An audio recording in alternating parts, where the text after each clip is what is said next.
சிலர் தொழில் பண்ணிட்டு இருப்பாங்க. சிலர் ஒரு வேலை பார்த்துட்டு இருப்பாங்க. இந்த வேலையை அல்லது தொழிலை வேற இடத்துக்கு மாற்றலாமா?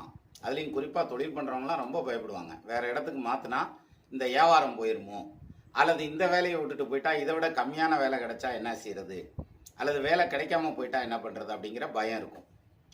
அப்போ இந்த வேலையை ஷிஃப்ட் பண்ணலாமா, சுவிட்ச் ஓவர் ஆகலாமா, அல்லது தொழில் பண்ணுற இடத்த மாற்றி அமைக்கலாமா, இதெல்லாம் செஞ்சால் சரியாக வருமா அப்படின்னா அதை ஜாதகத்தில் எப்படி ஐடென்டிஃபை பண்ணுறது அப்படின்னா, உங்கள் ஜாதகத்தில் சனி எங்கே இருக்குன்னு பாருங்கள். அந்த சனி இருக்கிற ராசி கட்டத்தில் இப்போ கோச்சாரத்தில் குரு போயிட்டுருக்குன்னு வச்சுக்கோங்க.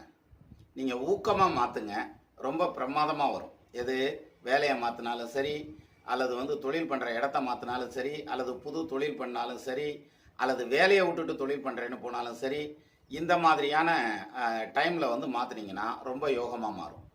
சப்போஸ் சனி இருக்கிற வீட்டில் இப்போ கேது உள்ளே வந்திருக்கார், கோச்சாரத்தில் வரக்கூடிய கேது வந்திருக்காருன்னு வைங்க.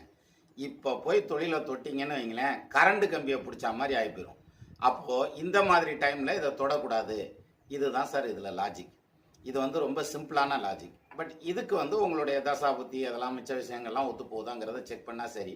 பட் இருந்தாலும் மேஜராக இந்த பாயிண்ட் வந்ததுன்னா நீங்கள் தாராளமாக சேஞ்ச் பண்ணிக்கலாம். நல்லா